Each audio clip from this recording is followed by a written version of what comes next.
Shalom dan salam sejahtera untuk kita semuanya. Perkenalkan, saya untuk dapat memperkenalkan diri terlebih dahulu. Nah, perkenalkan, nama saya Mikel Ermadana Tadigan. Nah, pada kesempatan kali ini, izinkan saya untuk dapat menyampaikan mengenai topik belajar dengan giat demi masa depan. Nah, belajar merupakan suatu proses untuk mengubah dan mengembangkan segala sesuatu yang terdapat pada setiap siswa dan siswi yang menempuh pendidikan. Nah, selain dari proses untuk dapat mengubah, belajar juga merupakan sebuah proses untuk mengembangkan potensi pada diri siswa. Nah, setiap siswa-siswi sangat penting untuk mempunyai potensi, dan potensi itu pastinya berbeda-beda. Jika siswa tersebut malas untuk belajar, bolos, atau tidak mau untuk hadir ke sekolah, berarti siswa tersebut tidak mau untuk diubah ke jalan yang lebih baik lagi. Bahkan, siswa tidak akan mempunyai masa depan yang persis sama dengan siswa yang giat untuk belajar. Nah, menurut para ahli, yaitu Saiful Bahri Djamah pada bukunya pada tahun 2006 halaman 10 yang menyatakan bahwa belajar adalah suatu perubahan perilaku berkat pengalaman dan latihan. Pada hakikatnya, belajar tidak akan terlepas dari melakukan suatu tindakan ataupun aksi yang menyebabkan terjadinya perubahan bagi orang yang melakukannya. Nah, sedangkan menurut Slameto pada bukunya 2010 halaman 2 yang menyatakan belajar ialah suatu proses usaha yang dilakukan seseorang untuk dapat memperoleh suatu perubahan tingkah laku yang baru secara keseluruhan sebagai hasil pengalamannya sendiri dalam interaksi dengan lingkungannya. Jadi, belajar itu senantiasa merupakan suatu perubahan tingkah laku atau penampilan dengan serangkaian kegiatan seperti membaca, mendengar, bertanya, meniru, memperhatikan, dan lain sebagainya.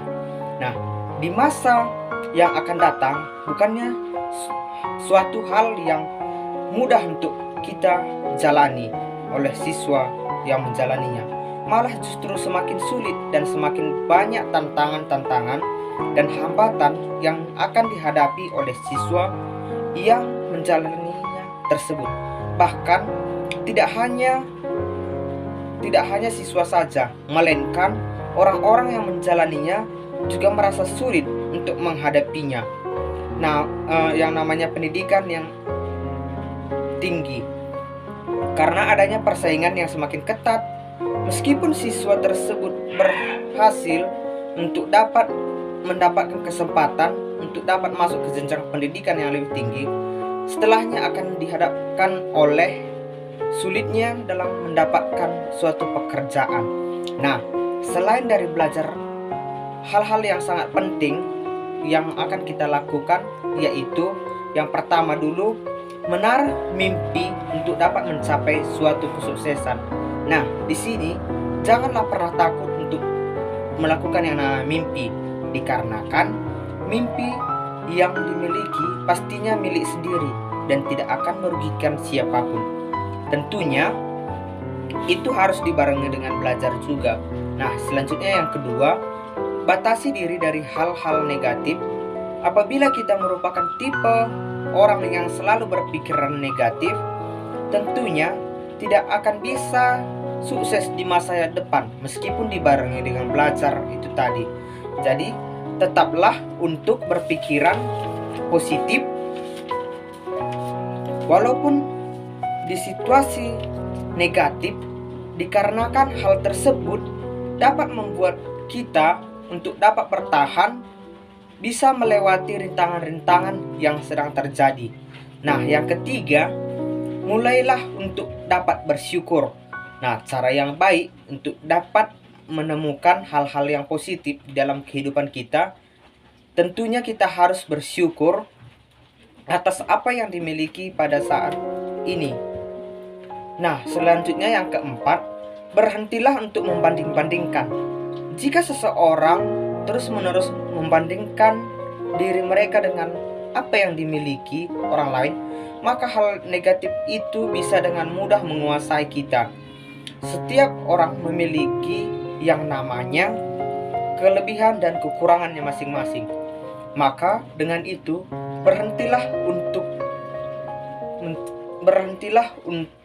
melihat sesuatu yang tidak kita miliki.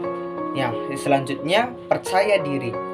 Teruslah belajar dari berbagai media pembelajaran seperti podcast yang menginspirasi, buku-buku tentang motivasi, kisah orang sukses, atau mengikuti pendidikan di bidang keterampilan yang diminati. Nah, selanjutnya, jangan pernah takut untuk gagal.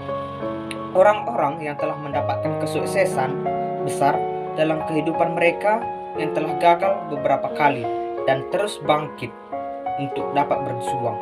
Nah, jika menyerah hanyalah karena sebuah kegagalan, maka kamu tidak akan pernah merasakan kesuksesan itu di masa yang akan datang.